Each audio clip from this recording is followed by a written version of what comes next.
Ya, mari kita berdoa. Tuhan, kami berterima kasih Engkau mencipta manusia dengan pengertian akan adanya Allah karena kami adalah ciptaan Tuhan sebagai peta teladan Tuhan. Tidak ada manusia yang dicipta tanpa pengetahuan ini. Dan kami bersyukur bukan hanya kami mempunyai pengetahuan di dalam, tetapi Tuhan menyatakan diri mengenai siapakah Engkau, sehingga kami boleh mempunyai relasi dengan Tuhan melalui iman di dalam Kristus. Kiranya Tuhan memimpin setiap kami, bukan hanya kami boleh mengerti firman Tuhan, boleh memahami cerita-cerita dalam Alkitab. Tuhan berikanlah kami iman, dan biarlah melalui firman iman kami boleh bertumbuh. Kami berdoa untuk apa yang boleh kami pelajari dari Daud sebagai seorang raja, bahkan melalui Daud. Salah satu keturunannya boleh sungguh Tuhan pakai menjadi berkat yang besar bagi setiap kami yang percaya. Berkati kelas ini dan setiap orang yang mengikuti baik secara langsung maupun melalui Zoom atau melalui media massa yang lain. Kami menyerahkan baik hamba-Mu dan setiap kami, biarlah Tuhan berkenan memberkati. Kami serahkan doa ini dalam nama Tuhan Yesus. Amin. Saudara, mari kita sama-sama mengulangi dari Ibrani 11 ayat 1. Harap kita sudah hafal dengan prinsip-prinsip yang kita sudah pelajari. Ibrani 11 ayat yang pertama. Iman adalah dasar dari segala sesuatu yang kita harapkan dan bukti dari segala sesuatu yang tidak kita lihat. Ibrani 11 ayat 2. Sebab oleh imanlah telah diberikan kesaksian kepada nenek moyang kita. Mulai dari siapa yang ditulis? Orang yang bernama Habel. Yang kedua adalah Henoh. Yang ketiga itu adalah Nuh. Setelah Nuh Abraham, setelah Abraham, Ishak, lalu Yakub, lalu Yusuf, lalu Musa, setelah itu Yosua. Setelah Yosua, siapa yang perempuan yang tinggal di Yeriko? Rahab, ya. Lalu kita masuk ke zaman hakim-hakim. Siapa yang kita sudah pelajari?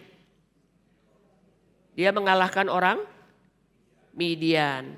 Lalu yang badannya besar dan kuat, matanya dicungkil namanya Simson. Yang minggu lalu kita pelajari mamanya pelacur Yefta. Hari ini kita pelajari Daud, ya. Sekarang Ibrani 11 ayat 3. Coba dihafalkan. Ibrani 11 ayat 3. Kita baca dulu. 1, 2, 3.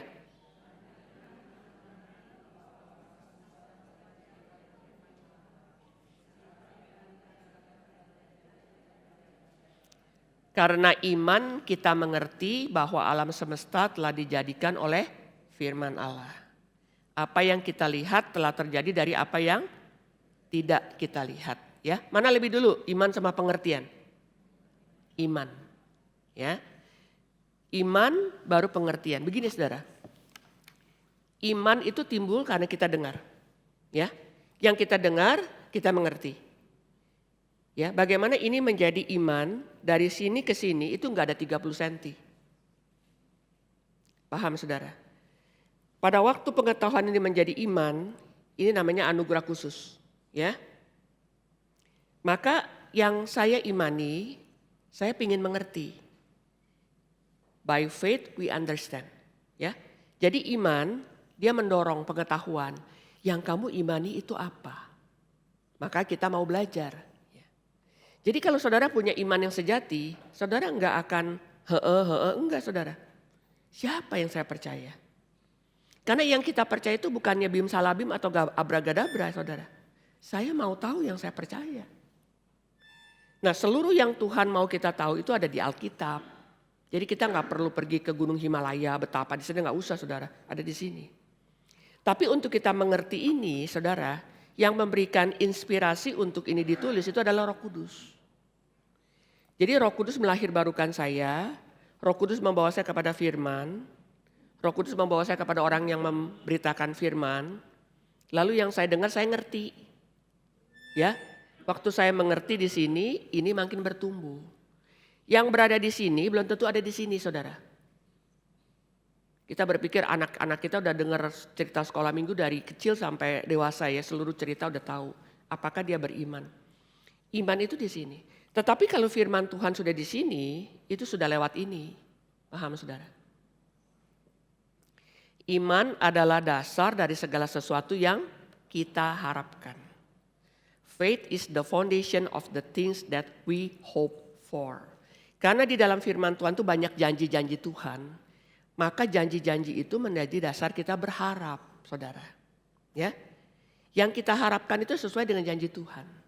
Dan iman itu adalah bukti dari segala sesuatu yang kita tidak lihat. Bagaimana tembok Yeriko itu rubuh? Ya, paham kan? Bagaimana orang Midian yang kuat itu bisa dikalahkan tanpa ada satu pedang dari orang Israel atau dari Gideon? Karena Tuhan yang berperang melawan mereka. Jadi ciri-cirinya adalah bukan karena Israel itu bangsa yang besar, peralatan perangnya canggih dan nuklir apa segala. Enggak, saudara. Kamu bawa obor, kamu bawa kendi, kamu bawa trompet.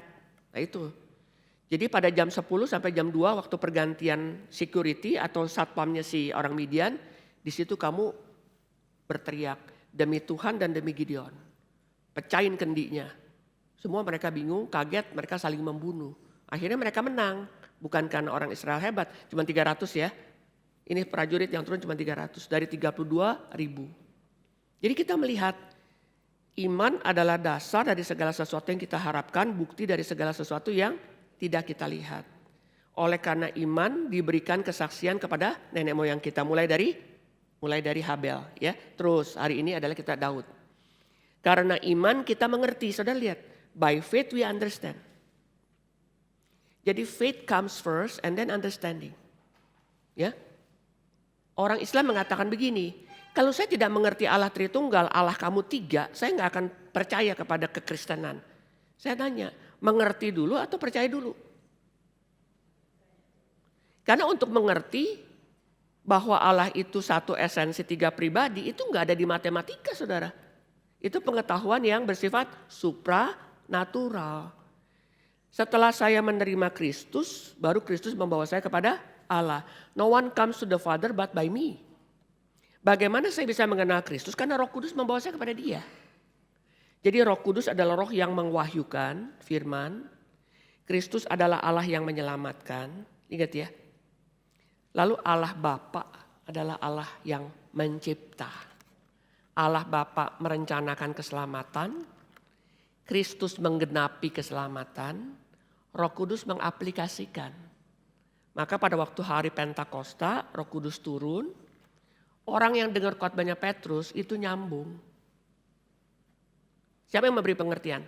Roh Kudus. Oke lagi ya. Allah Bapa merencanakan manusia untuk diselamatkan, itu di dalam kekekalan. Lalu di dalam kekekalan Dia mengutus anaknya yang tunggal untuk mati mengganti kita, itu Kristus.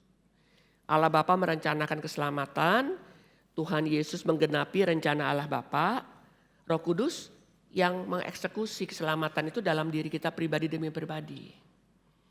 Makanya kalau orang-orang itu berada di gereja yang ada firman, kenapa hal ini penting? Karena tidak ada keselamatan di luar firman, saudara. Iman timbul dari mendengar firman. Maka seluruh kitab Ibrani ya bicara mengenai iman itu kuncinya di Ibrani 11 ayat 6. Tanpa iman kita tidak berkenan kepada Allah. Without faith no one please God. Ya. Jikalau seseorang kembali kepada Allah dia harus percaya Allah itu ada. Allah memberi upah kepada orang yang mencari Dia. Ini saya sudah bahas waktu saya di Singapura. Jadi bagi saudara yang mau ikutin supaya bisa mengerti, saudara masuk ke sini, websitenya GRI Singapura ya. Ini namanya ini.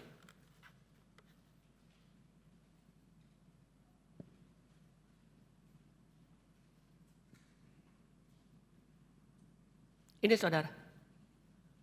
Ini namanya reform. Singkatan ya. Di sini evangelical. Ini church. Ini adalah GRI Singapura yang terdaftar di Singapura secara badan hukumnya namanya REX. Jadi kalau saudara baca atau disebut begini. Kalau saudara buka REX ORG ya ini. Itu bisa lihat arsipnya. Sama-sama saudara kita hafalkan Ibrani 11 ayat 1. 1, 2, 3. Iman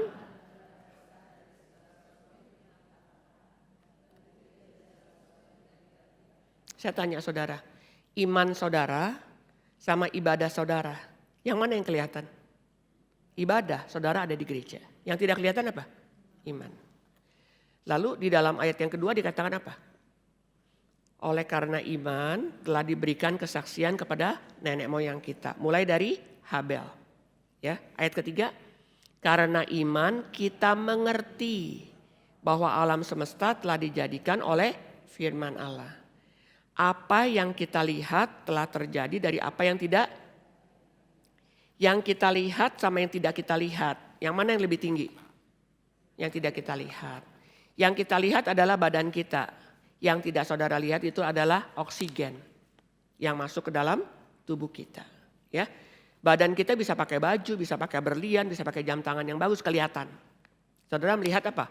Orang ini orang yang kaya. Ya, kalau orang yang kaya dengan berlian, dengan jam yang mahal, tetapi nggak ada oksigen, mati saudara. Paham? Jadi segala sesuatu yang kelihatan dengan yang tidak kelihatan itu sangat penting. Jadi kalau saudara melihat konsep nilai ini, saudara nggak akan menjadi orang Kristen yang asal-asalan. Atau saudara menjadi orang Kristen yang merasa berharga kalau dihargai secara fisik saudara. Lalu kalau kita secara fisik kurang dihargai, kita jadi minder, bunuh diri dan sebagainya. Nggak perlu, Alkitab mengatakan iman adalah dasar. Nah itu yang perlu diperkuat ya, jadi dasar. Oke, sekarang kita buka di dalam 1 Samuel 16. Hari ini kita pelajari imannya Daud, tetapi hidupnya Daud sangat panjang saudara. Kita mulai dari 1 Samuel 16. Saya akan memberikan beberapa pertanyaan ya sambil kita baca. 1 Samuel pasal yang ke-17 saudara. Maaf, 1 Samuel pasal 17. Iya, bukan 16. Saya tanya dulu saudara. Orang Filistin ya adalah satu suku atau satu bangsa yang sangat kuat saudara. Biasanya mereka tinggal itu di dekat laut. Mereka adalah orang-orang yang sangat kuat. Salah satu pahlawan mereka itu adalah namanya Goliat. Ya, ini kita sudah dengar ceritanya dari kita masih kecil. Jadi pada zamannya si Simpson, para pejabatnya sudah mati ya ketimpa dengan gedung. Tetapi orang-orang Filistin ini tidak musnah. Nanti orang Filistin akan betul-betul dikalahkan bukan di bawah Salomo, tapi waktu Daud memperluas kerajaannya. Itu baru jadi mereka baru dikalahkan. Sekarang ayat pertama. Orang Filistin mengumpulkan tentaranya untuk berperang. Mereka berkumpul di Soko yang di tanah Yehuda dan berkemah antara Soko dan Aseka dan di Efes Damim. Ayat 2.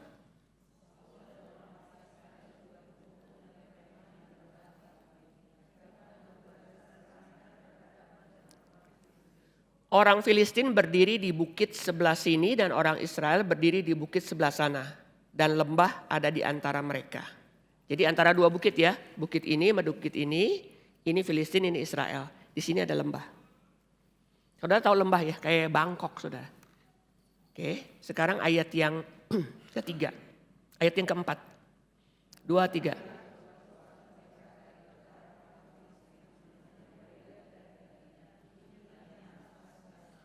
Saudara tahu 6 hasta sedengkal itu 3,2 meter. Ya, 3,2 meter. Ketopong tembaga ada di kepalanya dan ia memakai baju zirah yang bersisik. Berat baju zirah itu 5.000 shikal tembaga. Baju zirah tahu saudara, baju perang itu dari tembaga 57 kilogram. Ya. Tingginya 3,2 meter, bajunya ya untuk melindungi jantung nih. Ya, itu 52 kilo. Saudara baca 6.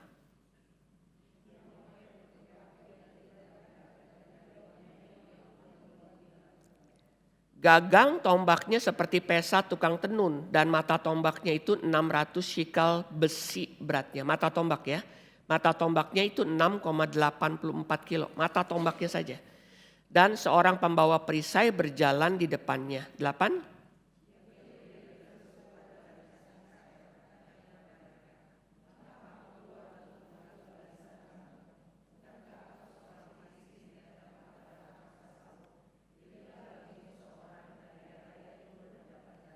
Apa yang diinginkan Goliat? 1 lawan 1. 1 lawan 1. Gak usah atur barusan perang, kita one by one. Ya, karena dia kan raksasa saudara, badannya gede. Jika ia dapat berperang melawan aku dan mengalahkan aku, maka kami akan menjadi hambamu. Tetapi jika aku dapat mengungguli dia dan mengalahkannya, maka kamu akan menjadi hamba kami dan takluk kepada kami. 10.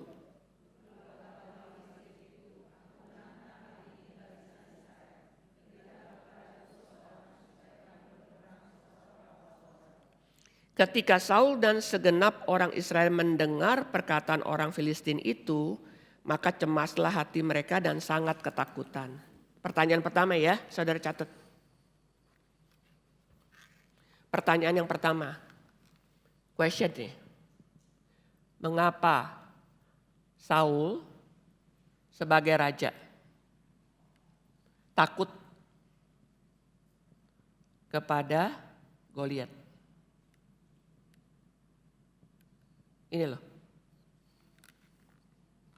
Oke, sekarang ayat yang berikutnya. Ayat 12 saudara baca. 2, 3.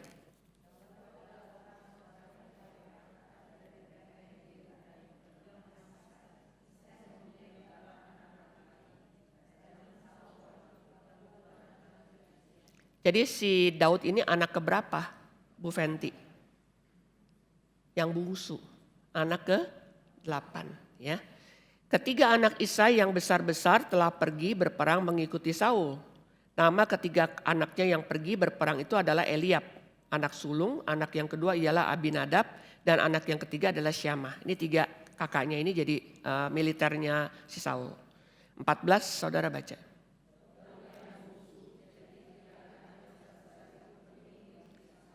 Tetapi Daud selalu pulang daripada Saul untuk mengembalakan domba ayahnya di Bethlehem. 16.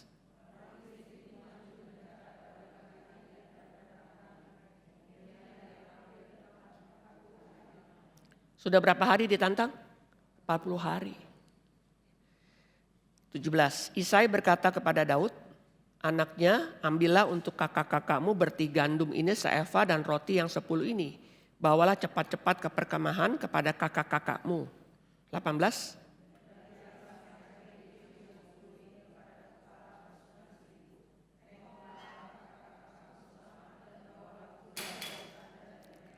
Saul dan mereka itu semua orang Israel ada di lembah Tarbantin, tengah berperang melawan orang Filistin. 20.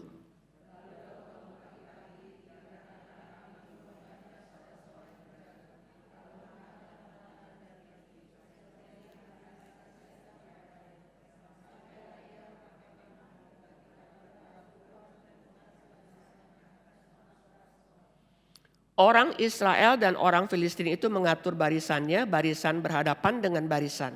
22.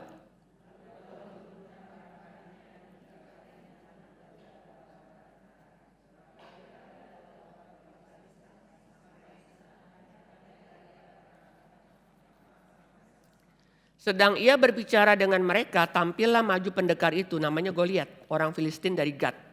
Dari barisan orang Filistin, ia mengucapkan kata-kata yang tadi juga, dan Daud mendengarnya.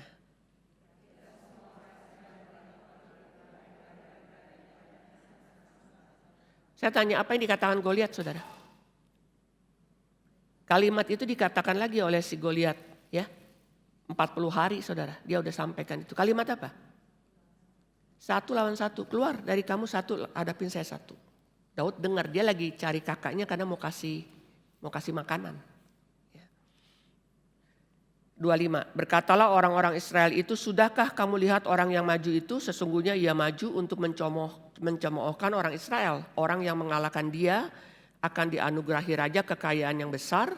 Raja akan memberikan anaknya yang perempuan kepadanya dan kaum keluarganya akan dibebaskan dari pajak di Israel. 26.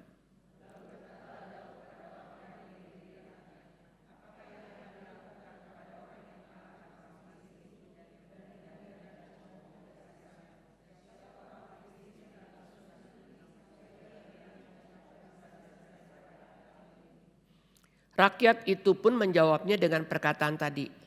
Begitulah akan dilakukan kepada orang yang mengalahkan dia. 28.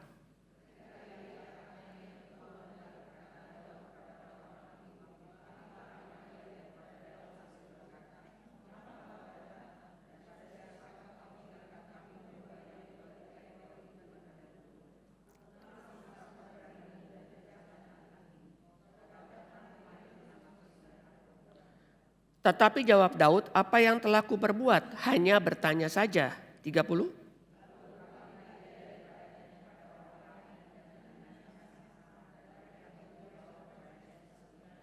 Terdengarlah kepada orang perkataan yang diucapkan oleh Daud, lalu diberitahukanlah kepada Saul, dan Saul menyuruh memanggil dia. 32.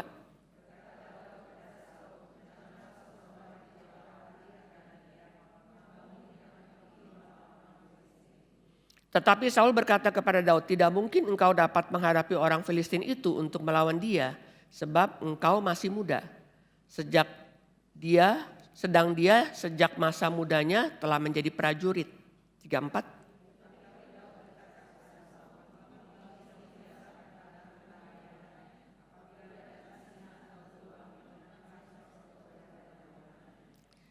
Maka aku mengejarnya, menghajarnya dan melepaskan domba itu dari mulutnya. Kemudian apabila ia berdiri menyerang aku, maka aku menangkap janggutnya, lalu menghajarnya dan membunuhnya.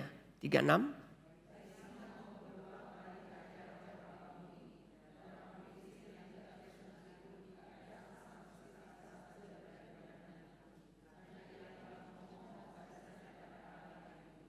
Pula kata Daud, Tuhan yang telah melepaskan aku dari cakar singa dan dari cakar beruang, dia juga akan melepaskan aku dari tangan orang Filistin itu. Kata Saul kepada Daud, pergilah, Tuhan menyertai engkau. 38.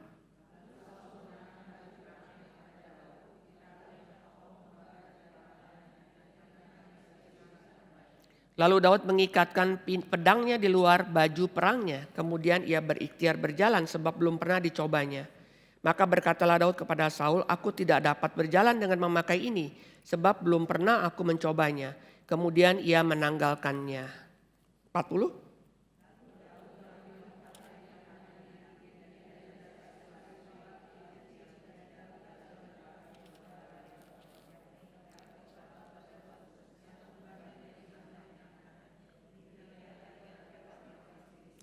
Orang Filistin itu kian dekat, menghampiri Daud dan di depannya orang yang membawa perisainya.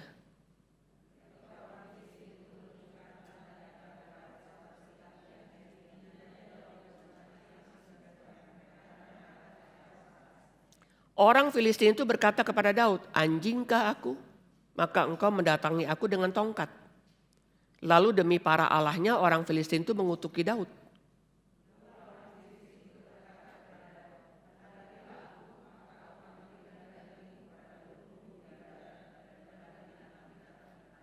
Tetapi Daud berkata kepada orang Filistin itu, engkau mendatangi aku dengan pedang dan tombak dan lembing. Pedang, tombak dan lembing. Tetapi aku mendatangi engkau dengan nama Tuhan semesta alam. Allah segala barisan Israel yang kau tantang itu. 46.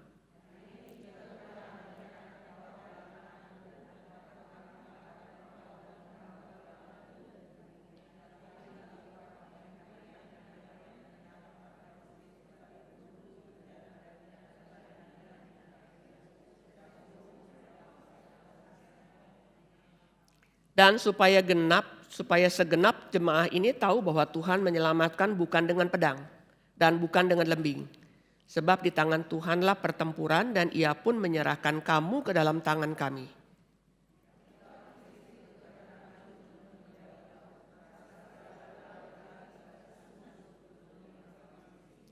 Lalu Daud memasukkan tangannya dalam kantungnya, diambilnyalah sebuah batu dari dalamnya, diumbannya.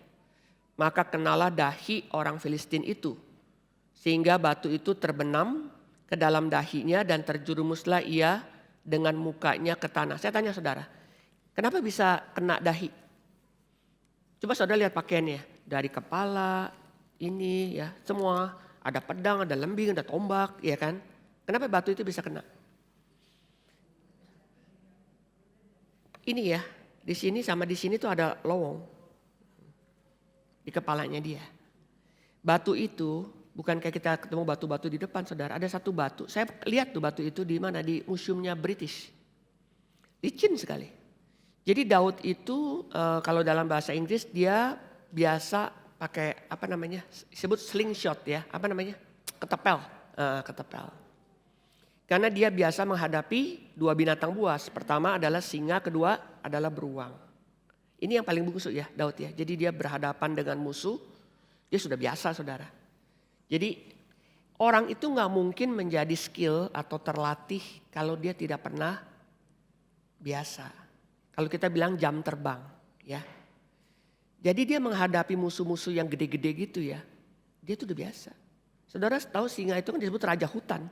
Iya kan? Itu dia bukan mengangan-angan, dia udah pernah kalahkan. Dia bukan kalahkan dengan tangan dia begitu ya. Dia kan bisa pakai ini dari jauh kalau mau menerkam domba.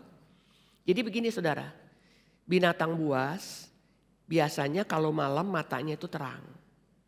Ya, kalau siang mereka tidur. Ini Tuhan punya pengaturan. Binatang yang jinak mulai dari domba, kijang, sapi itu makannya pada waktu pagi, siang gitu ya. Nanti yang malam keluar itu adalah binatang buas. Ya ini diatur, memang mereka begitu pola-pola hidupnya. Jadi pada waktu domba-domba itu istirahat, nah itu kesempatan. Jadi mereka itu biasanya menerkam tuh dari atas gunung saudara. Ya mereka turun, nah ini kan domba kan di lembah. Kenapa di lembah Rina? Di lembah itu rumputnya subur. Kan rumput hijau dekat sungai ya. Jadi kan mereka kumpul di situ, jadi mereka tuh dari atas. Berarti Daud tuh alert dengan musuh.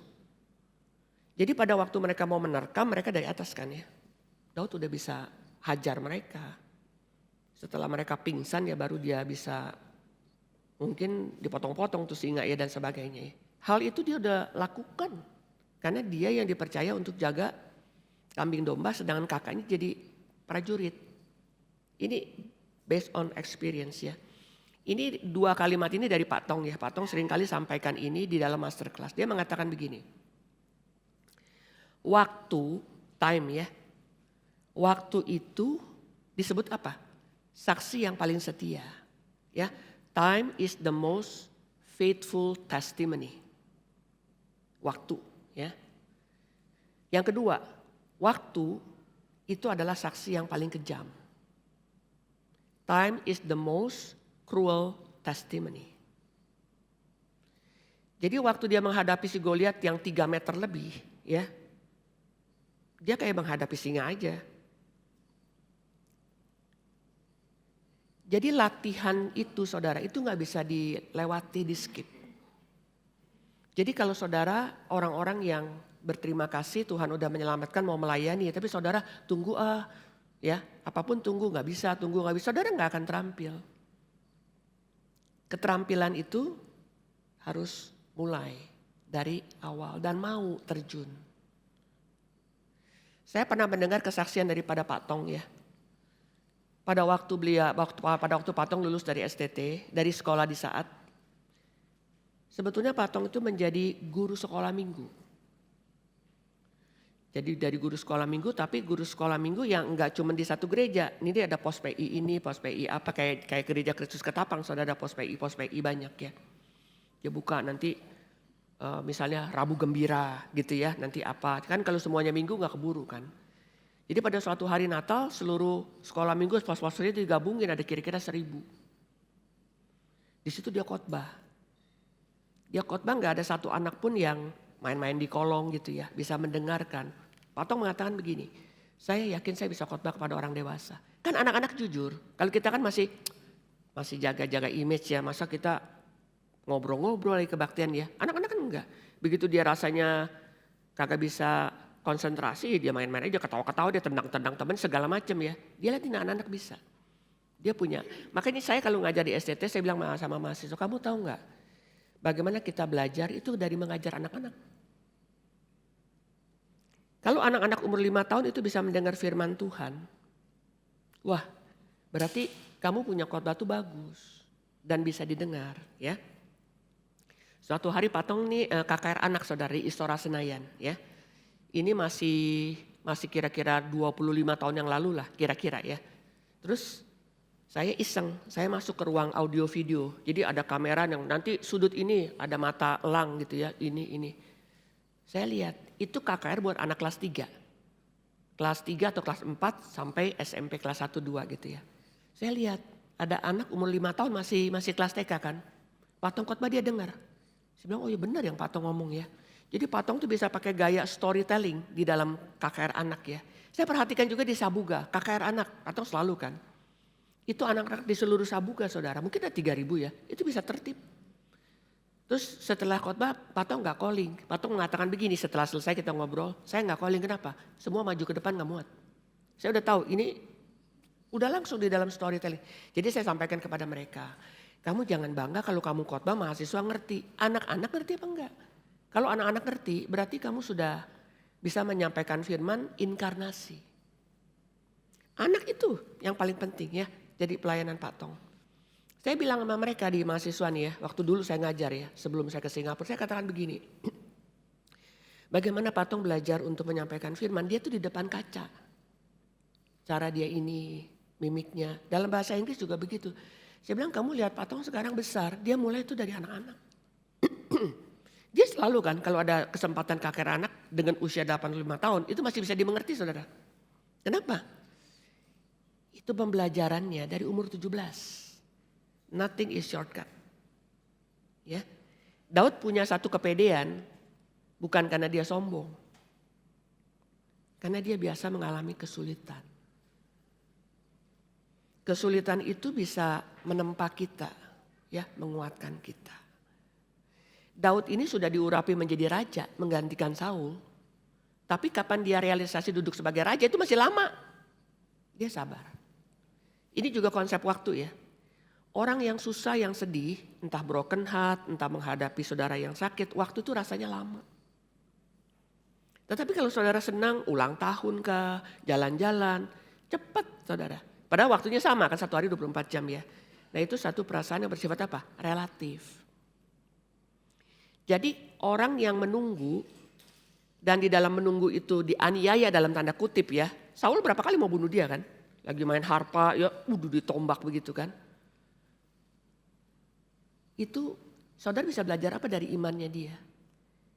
Tuhan udah menetapi mengurapi dia menjadi raja, menggantikan Saul. Sampai dia duduk sebagai raja, wah masih lama. Kalau dia mau balas dendam, saudara bisa baca cerita Saul ya. Wah dia bisa potong jubahnya si Saul waktu dia tidur ini. Saya bisa potong. Kalau saya bisa bunuh hari itu bisa saya bunuh. Tidak. Dia menunggu waktu Tuhan. Dia sebagai raja tapi Saul belum mati-mati. Ya. Ini banyak yang anak sekarang tuh enggak belajar. Maunya langsung sukses. Maunya langsung hebat, keren ya. Belum apa-apa libur sebentar jalan-jalannya Eropa. Atau ke Inggris yang pakai pound sterling ya. Jadi nggak ada tabungan mereka. Cuma menangnya di mana? Foto-foto masukin di Instagram di mana-mana lah. Mereka tuh udah ke sana ke sini dan sebagainya. Mereka nggak pikir. Suatu hari ini udah lama saudara. Saya bicara sama si penginjil Happy sama Ivan. Baru lulus dari Institut Reform. Saya bilang, kamu biasa nggak menabung?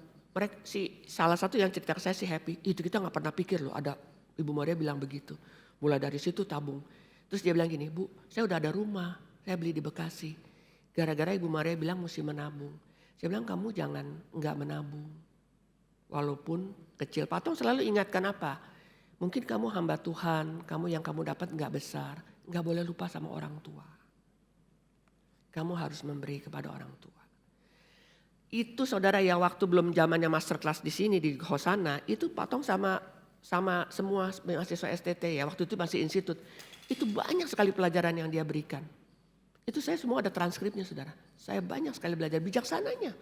Kamu jangan gak menabung. Nah itu saya sampaikan kepada Ivan dan kepada Happy. Maka pendeta Ivan udah punya satu apartemen di mansion, walaupun dia tinggal di sini. Happy udah ada rumah. Dia bilang saya ada tabungan Bu. Saya bilang kamu jangan gak punya tabungan walaupun kita bukan beli kondominium yang hebat begitu ya. Tapi kamu ada. Iya dia lakukan, baru ingat. Saya bilang saya belajar dari Patong. Nah lihat daripada Daud. Ya, nanti diskusi yang kedua. Kenapa Daud berani melawan Goliat? Ini kan Saul. Yang kedua, pertanyaan kedua ya.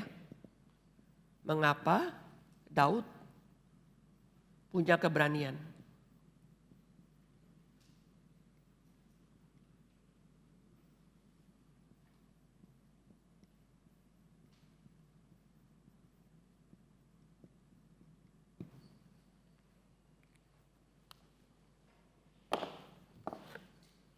Teruskan, saudara.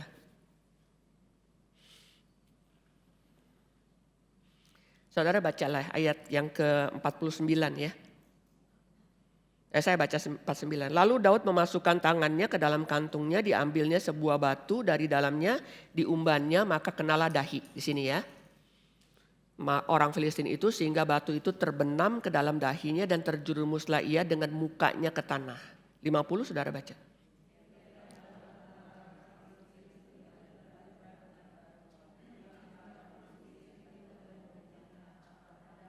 Betul kan? Dia tidak membunuh dengan pedang. Orang Filistin itu pertama dia kelenger. Terus dia sudah jatuh ya. Baru pedangnya si orang Filistin itu dipakai untuk potong kepalanya dia. Daud berlari mendapatkan orang Filistin itu lalu berdiri di sebelahnya, diambilnya pedangnya, dihunusnya dari sarungnya, lalu menghabisi dia. Dipancungnya kepalanya dengan pedang itu. Ketika orang-orang Filistin melihat bahwa pahlawan mereka telah mati, maka larilah mereka, tentaranya kabur semuanya. 52.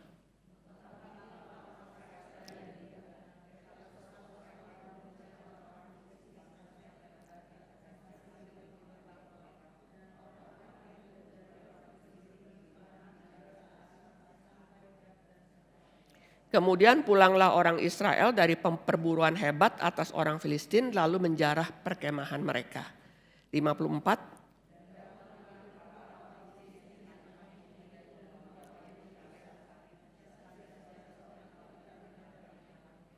Ketika Saul melihat Daud pergi menemui orang Filistin itu, berkatalah ia kepada Abner, panglima tentaranya, "Anak siapakah orang muda itu, Abner?" Jawab Abner, "Demi tuanku yang hidup ya raja, sesungguhnya aku tidak tahu." 56.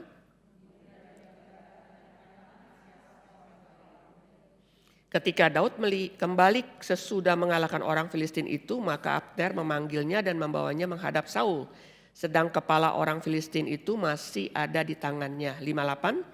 Kata Saul kepadanya, "Anak siapakah engkau ya orang muda?" Jawab Daud, "Anak hamba tuanku Isai orang Bethlehem itu." Ya. Pertanyaan yang pertama, mengapa Saul raja takut kepada Goliat? Kedua, mengapa Daud punya keberanian melawan Goliat? Yang ketiga, iman, kelakuan, karakter dari Daud ya menjadi teladan kita itu apa? Oke, saya kasih summary ya, saudara catat. Yang pertama, Daud merasa dia adalah orang yang tidak layak dipanggil oleh Tuhan.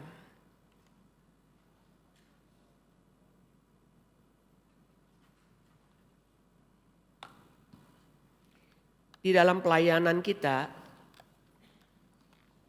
barang siapa merasa layak melayani Tuhan, sebetulnya dia adalah orang yang tidak layak. Tetapi orang yang merasa dirinya tidak layak, sebetulnya dia akan dipakai oleh Tuhan.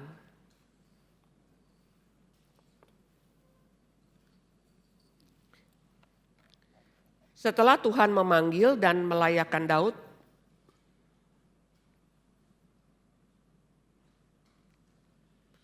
maka Daud langsung memegang kesempatan.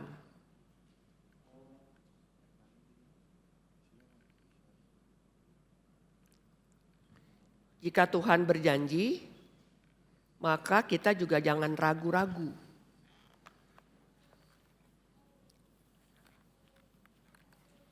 Yang kedua,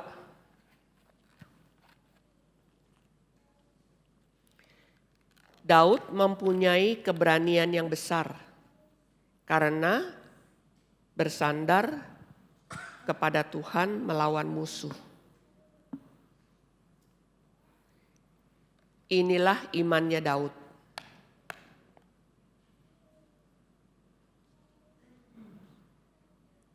Daud bersandar kepada Tuhan sejak dia masih kecil.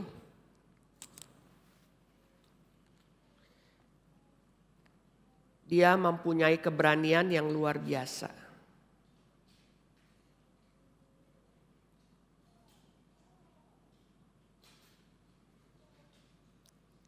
Pertanyaan, mengapa Saul dengan postur tubuh yang lebih tinggi daripada Daud.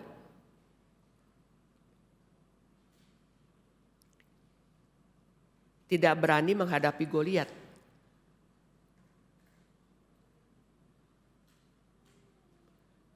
Jawabannya, sekalipun postur tubuh Saul lebih tinggi daripada si Daud,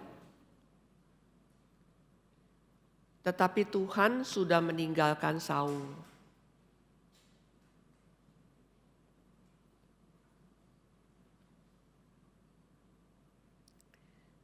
Daud berani melawan musuh karena sejak dia remaja sudah berani melawan singa dan melawan beruang.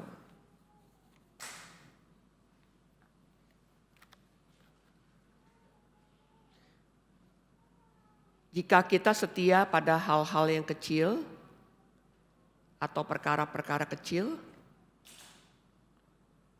maka Tuhan akan mempercayakan kita hal-hal yang besar.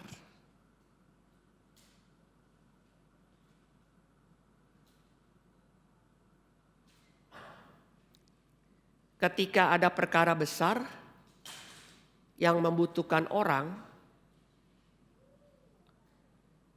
Tuhan memanggil Daud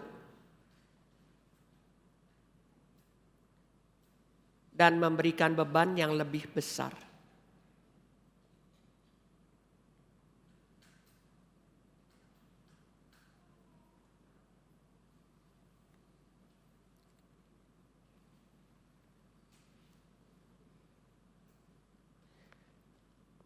Oke, saya kasih sedikit gambaran begini saudara.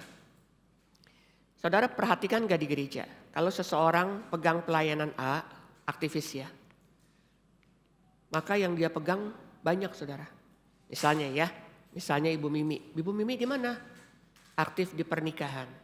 Wah, Ibu Mimi di pernikahan nanti dikasih konsumsi, dikasih lagi asyir, kolektan, BCN, NRTC ya. Sepanjang tahun Ibu Mimi muncul terus ya. Dari cuma pernikahan sampai ke semuanya misalnya. Kenapa? Orang yang pelayanan, dia akan diberikan tanggung jawab yang lebih banyak. Lalu yang tidak melayani, selama-lamanya tidak melayani saudara. Kalau diminta nggak bisa. Ya.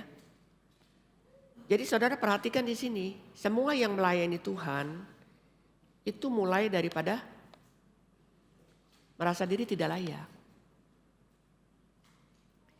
Saya ingat sekali yang Patong katakan, Tuhan itu akan memberikan kemampuan kepada orang yang punya kemauan. Kita kan bukan segala-galanya saudara ya, apa-apa bisa kan, enggak kan? Ada proses belajar. Tuhan memberi kepada kita kemampuan karena kita punya kemauan. Kemauan itu yang mendorong saudara maju. Kalau saudara tidak punya kemauan, gak bakalan ada kemajuan. Ya. Ada pepatah yang mengatakan begini. Ada gak orang miskin suatu hari menjadi konglomerat ya nah? Dalam sejarah ada ya. Yang gak ada adalah apa? Orang malas jadi kaya. Gak pernah ada saudara. Karena malasnya itu. Apapun gak mau ya. Tapi kalau kita misalnya mau, pasti Tuhan memberikan kepada kita kemampuan. Dan yang Tuhan pakai adalah orang yang mana? Yang punya kemauan. Saudara punya kemampuan, tetapi gak ada kemauan. Ya terus aja saudara di situ ya, gak akan berkembang. Misalnya orang itu udah sekolah menjadi hamba Tuhan, udah doktor, PhD dan sebagainya. Tapi dia gak pernah pelayanan. Ngajar sekolah minggu gak pernah, pelayanan regional gak pernah, tiba-tiba mau jadi pengkhotbah besar. Itu bukannya bypass saudara, itu mesti dari nol. Dan mesti ada kerelaan.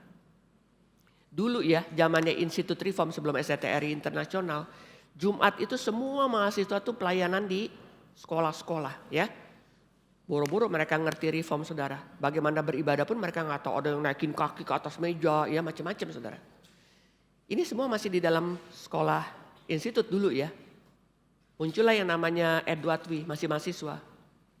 Masuk kan, hari Jumat kan pelajaran agama semua kan. Yang Islam masuk belajar Al-Quran. Ini yang Kristen Katolik semuanya lah ya. Wah kurang ajar banget. Kaki dinaikin, ribut apa segala. Saudara tahu orang Medan kan? Sekolah negeri ini. Ini SMA saudara, apa SMA apa STM lah. Dia masuk, kan kurang ajar ya. Tendang itu meja, jumpalit kan tuh anak. Kira-kira 3 bulan baru dia bisa menjinakkan itu anak-anak. Baru dengar firman, itu gak mudah. Saudara itu gak mendapatkan di sekolah teologi, mesti di lapangan. Model-model kayak begitu. Ya, saya pelayanan KKR di Nias, saya ingat sekali itu sekolahnya namanya sekolah SMK.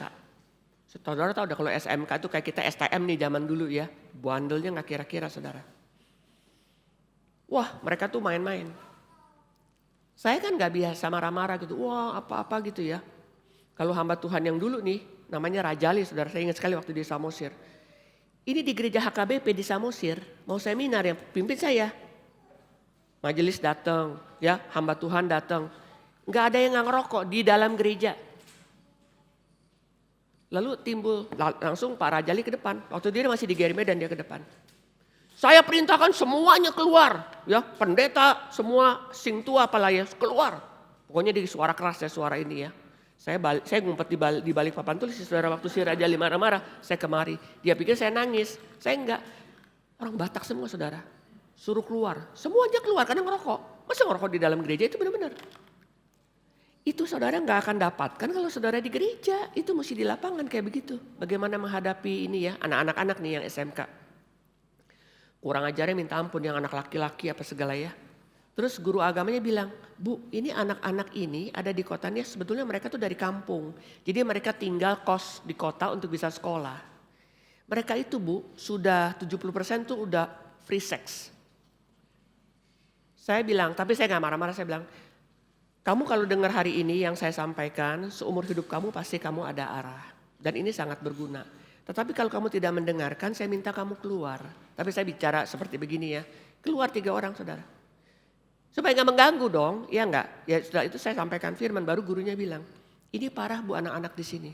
Itu di Nias. Di Nias itu, aduh ampun lah ya keadaannya. Kalau kita pelayanan seperti itu ya, saudara itu nggak bisa didapatkan di bangku sekolah. Itu mesti di dalam pelayanan. Baru kita melihat bagaimana kita bisa membangun otoritas, bagaimana minta kuasa dan sebagainya.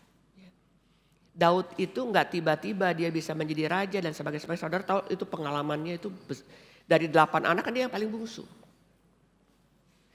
Jadi kembali, karena dia setia sebagai gembala perkara-perkara kecil tapi menghadapi musuh besar dan dia terlatih ya. Jadi tidak mungkin kita terampil tanpa kita berlatih saudara. Apalagi kalau saudara anggota paduan suara. Gak mungkin saudara bisa terampil. Itu harus terus-terus berlatih. Oke.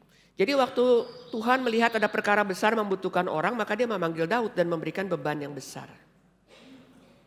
Oke, pertanyaan saudara. Mengapa Daud melihat Goliat lebih besar dari dia tetapi Daud berani? Ya, saudara catat.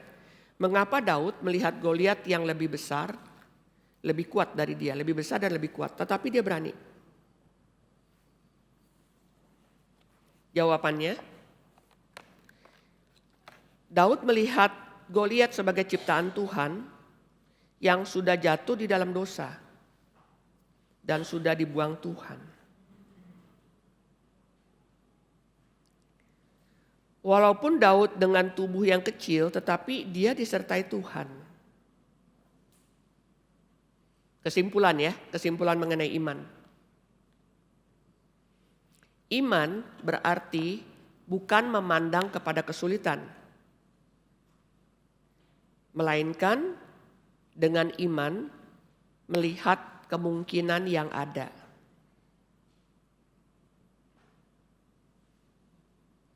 Ini saya ceritakan kesaksian ya saudara ya. Bulan Juni akan ada Kapin di Sulawesi Selatan. Daerahnya namanya Maros. Maros itu dekat airport Makassar. Lalu 11 jam dengan mobil atau 13 jam itu ke Luwu Utara dan Luwu Timur. Ya, singkat kata begini. Kami berpikir bagaimana ada mahasiswa STT yang bisa berbagian di dalam Kapin. Bukannya datang menyaksikan patung khotbah tapi persiapan. Ya, keluarlah 2 nama. Lalu kemarin dia berangkat pagi ke Makassar lalu naik bus langsung sampai 11 jam sampai dia, tadi pagi saya WA dia jam 8. Bagaimana perjalanan kamu ke Luwu Utara? Saya baru tiba 1 jam, berarti dia tidur di mobil kan. Apa yang dia katakan? Begini saudara. Bu, kami lagi ada di Kementerian Agama, di kantor Kementerian Agama Luwu Utara. Saya bersyukur salah satu stafnya itu adalah teman saya. Karena saya mau tahu nama hamba Tuhan semua di sana untuk kita mengajak mereka untuk kapin. Bagaimana Tuhan kasih jalan coba. Ini kapin ini tinggal sebulan. Ya kan? Waduh. Lalu Tuhan berkenan, Tuhan kasih jalan. Ya. Dan satu lagi. Ada satu SPRI ya, lulusan SPRI. Namanya Simiranti dari SPRI. Dia bilang gini, Bu, aku dengar akan ada kapin di Luwu Timur. Saya itu orang Luwu Timur, tapi saya lagi praktek di Sumatera Utara. Singkat kata, Pak Charles telepon, Bu Maria, ini yang cocok ini si Miranti balik, ini dia orang sini, dia kenal dengan hamba-hamba Tuhan di sini dan sebagainya ya. Itu bukan menghadapi cuma urusan orang Kristen, saudara, menghadapi juga orang Islam yang ada di sana. Dan Tuhan memberikan orang ya, yang ini asli Luwu Timur, yang ini punya teman di Kementerian Agama. Kita tuh nggak kepikir pendeta di situ siapa namanya kita nggak tahu. Nggak ada cabang GRI saudara. Yang satu Maros. Maros itu masih dari kota Makassar masih sejam ke sana. Ada salah satu pengurus kenal dengan bupati dan sebagainya. Pokoknya ada jalan ya. Bisa di situ. Saya katakan tolong disiapkan dengan baik. Nggak tahu Pak Tong apakah masih diberi kesempatan untuk penginjilan lagi. Ya dengan usia dan juga tubuh. Tolong pikirkan perjalanan. Kan gak mungkin Pak Tong naik mobil 11 jam. Ada gak pesawat ke sana? Ya macam-macam lah untuk bisa. Saya bilang sekalian tolong dicari tempat penginapan yang layak. Bukan yang berbintang berapa, boro-boro berbintang saudara. Bisa membaringkan kepala aja udah bersyukur ya. Sekalian tolong dicari saya katakan. Terus di mana makannya? Yang perlu makan kan juga nih turisman tuh orang Aufi. Di mana mereka harus makan? Iya kan? Saudara nggak tahu kalau di Papua itu jam berapa udah nggak ada makanan. Kalau hari libur misalnya Paskah, Indomie juga nggak ada. Kalau saudara nggak pernah ke Papua, saudara pasti nggak tahu kan. Jadi kita mesti ada perlengkapan bawa apa. Ya namanya orang-orang Jakarta. Nah itu saya bilang dipelajari. Nah Pak Romi bilang begini, ini udah mendesak sekali. Saya bilang udahlah kita nggak usah bilang kenapa begini-begini. Sekarang yang di depan kita mesti hadapi. Begini aja.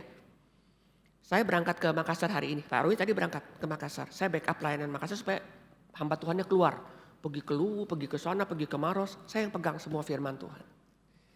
Jadilah saya ke GRI Bogor sendirian, tadinya kan mau berdua, ya udah nggak apa-apa. Saya bilang udah saya nanti naik Grab taksi lah ke Bogor, suruh tuh Grab nungguin. Kan 2 kali khotbah, saya bilang ya udah, saya mesti backup, saya bilang ya backup sana pelayanan, ya karena kapin. Dan saya bersyukur saudara, kenapa? Tuhan itu kalau berkenan ya. Yang gak kepikiran di kita tuh Tuhan berikan jalan. Kita sih yang gak tahu sih bisa naik darah, bisa begini. Saya bilang jalanin aja, lihat bagaimana. Dan saya bilang malam ini rapat ya jam 8 by Zoom kepastian. Karena pusat akan cetak brosur, poster, bla bla bla gitu kan. Iya malam ini Zoom. Jadi tim di sana sama kami yang di STEMIS ini akan Zoom kepastian. Saudara bisa doakan. Saya katakan tahun ini gak tahu Pak Tong bisa kapin di kota apa. Persiapannya kan gak gampang. Yang kedua kesehatan dia. Nah setiap kesempatan itu kita harus raih. Saya bilang harus baik-baik siapkan kapin ini. Supaya apa? Wah Bu Maria ternyata ya. Ini lagi saudara jalannya. Kami ke sana tiba hari Senin. Saya bilang kalian ke sana hamba Tuhan ya. Jangan naik bus ya itu 11 jam kebuang waktu kan. Langsung ambil pesawat aja ke sana. Iya pesawat. Bu Maria tahu gak waktu kami ketemu dengan hamba Tuhan di sana. Ternyata ada ketuanya PGI yang di Sulawesi Selatan. Itu baik banget sama kita, sama STEMI.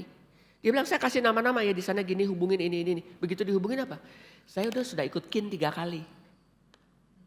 Ingat KIN yang kita pernah adakan. Konferensi Injili Nasional. Dia hamba Tuhan dia pernah ikut 3 kali. Saya udah tahu pengajarannya Reform.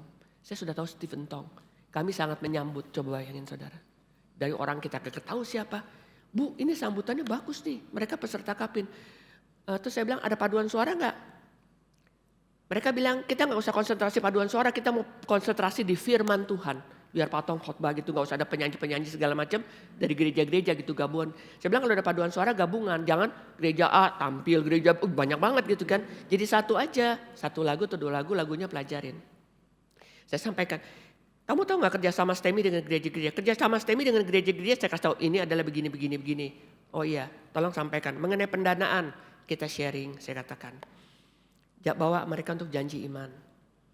Mereka boleh melihat pekerjaan Tuhan. Terus dia bilang gini, Bu, mereka sangat rindu loh ada seminar hamba-hamba Tuhan. Saya bilang itu nanti dibicarakan di pihak STEMI. Jadi yang berdua nih yang dikirim ke sana itu sudah siap. Nanti ada pimpin doa, ada apa. Saya bilang kalian ke sana jangan pakai jeans dan pakai kaos, bawa baju-baju yang lengkap. Kalau tiba-tiba diminta kalian tolong pimpin doa, nanti ada membawakan PA atau mau ada khotbah, kamu udah siap. Oh iya, jadi mereka udah siap ke sana. Jadi saya update ya. Bagaimana Tuhan tuh kasih jalan. Pertama ketua PGI untuk bagian Sulawesi Selatan. Dia udah kasih nama, dihubungin. Orang itu ikut KIN.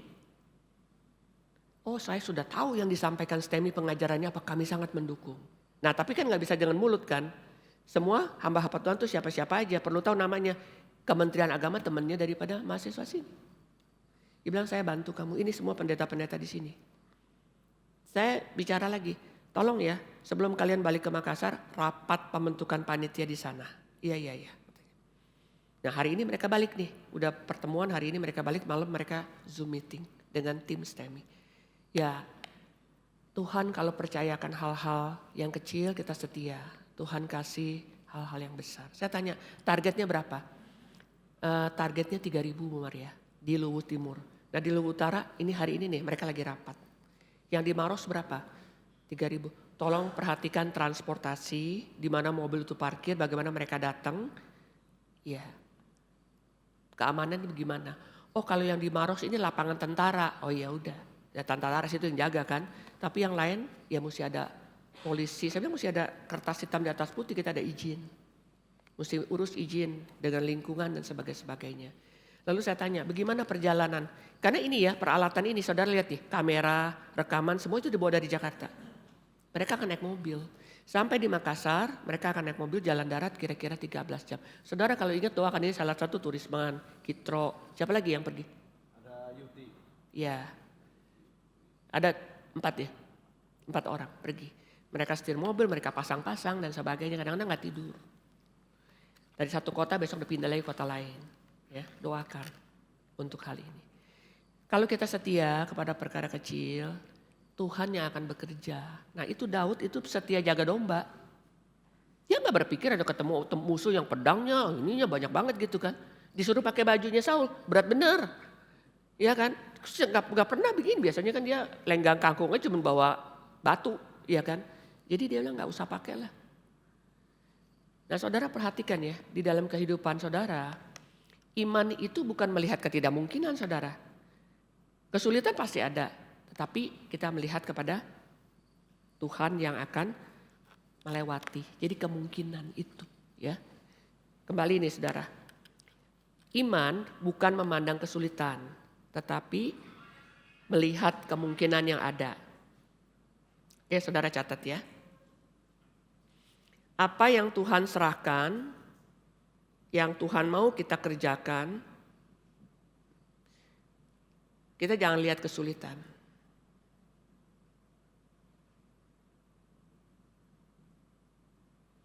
Ini kalau saudara terjun dalam pelayanan ya, ini kesulitannya banyak saudara.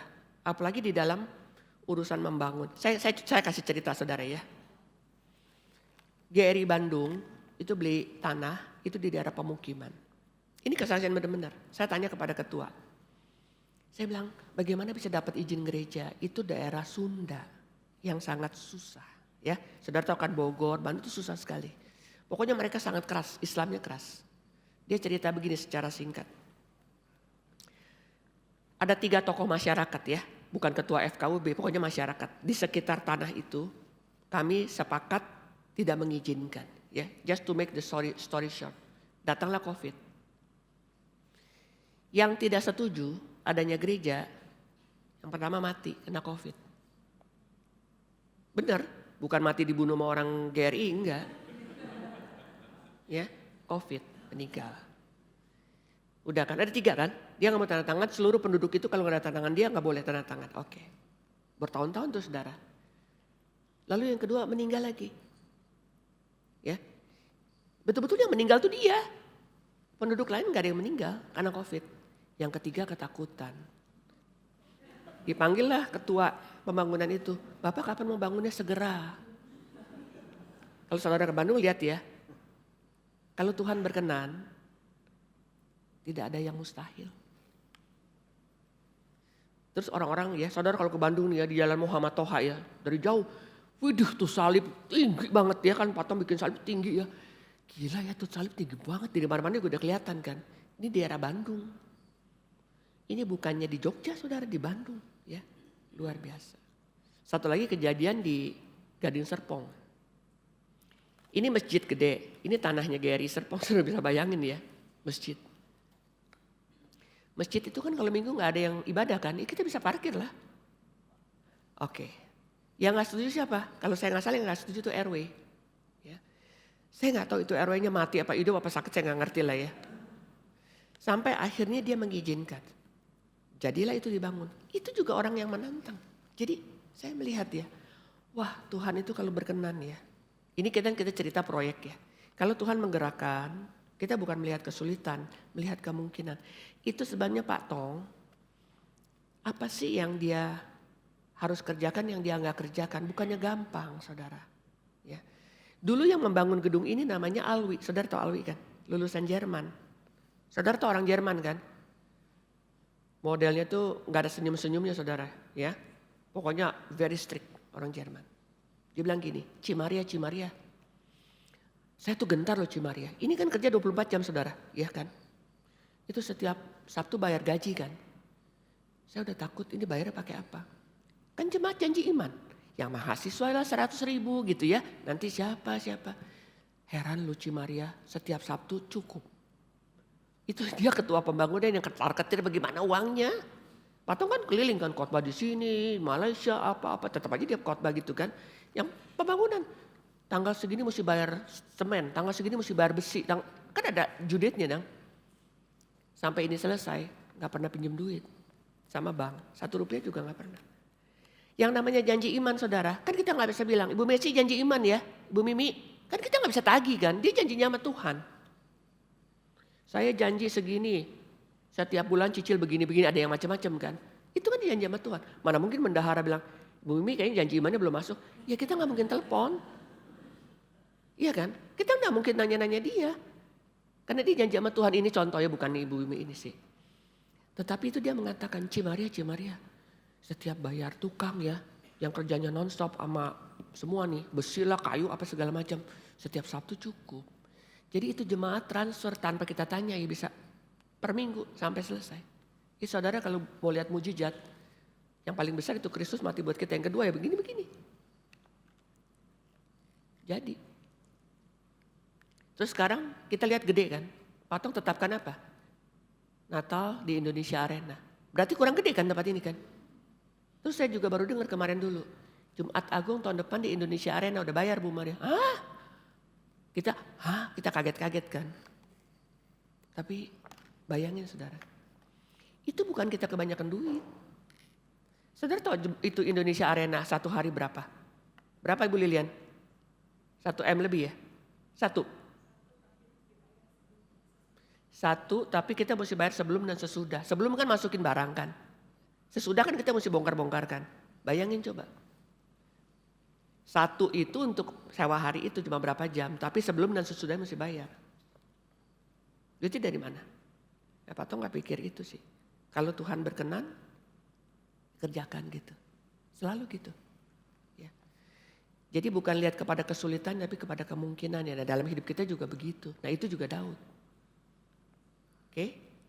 Dia gak pernah sekolah militer. Jadi bisa jadi militer nanti gitu kayak kita tentara sekolah di Magelang. Enggak. Jaga-jaga domba. Gak pernah pegang senjata dia. Ya kan. Yang dia pegang tuh ketapel. Batu. Ya teruskan.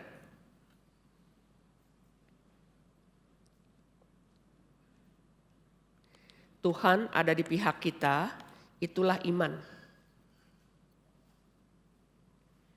Kita harus pegang janji Tuhan. bukan minta Tuhan berdiri di pihak kita,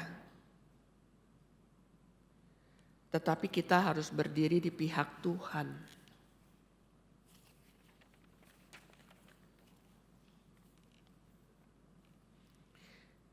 Tuhan akan mengasihi dan memberi kita kemenangan. Daud adalah orang yang tidak dikalahkan oleh kesulitan.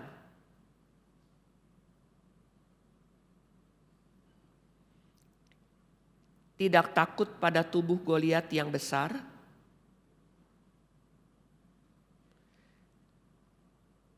Karena Daud yakin Tuhan menyertai dia.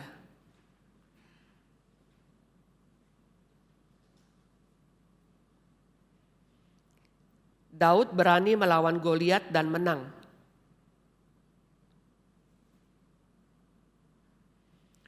Tuhan mengangkat Daud walaupun tubuhnya kecil menjadi raja.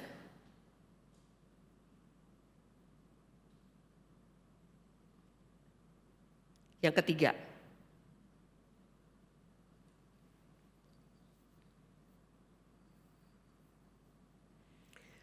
meski Daud menerima perintah Tuhan,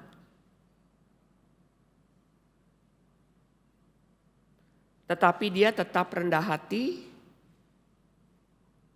dan sabar menunggu realisasi.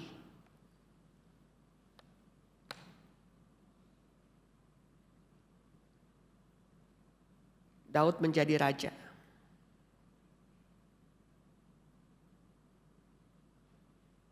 Walaupun Tuhan sudah melantik Daud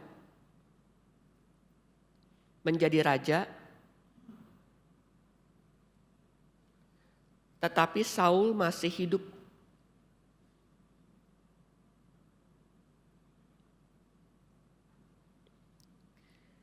Daud harus diuji melalui waktu.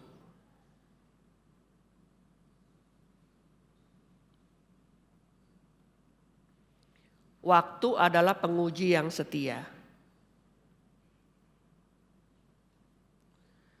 Dan waktu adalah penguji yang kejam. Kalimat ini dari Pak Tong. Waktu adalah penguji yang setia. Waktu adalah penguji yang kejam. Time is the most faithful testimony. Time is the most cruel testimony. Walaupun Tuhan sudah melantik Daud menjadi raja,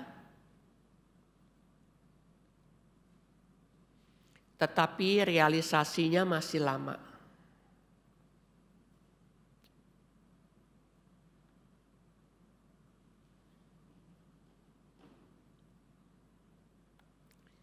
Pertanyaan, apakah masalah Saul terhadap Daud sehingga Saul mau membunuh Daud?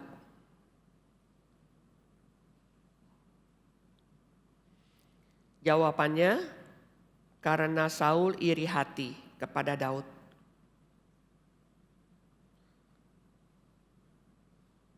Setelah Daud mengalahkan Goliat, rakyat memuji-muji Daud. Daud mengalahkan berlaksa-laksa, tetapi Saul mengalahkan beribu-ribu.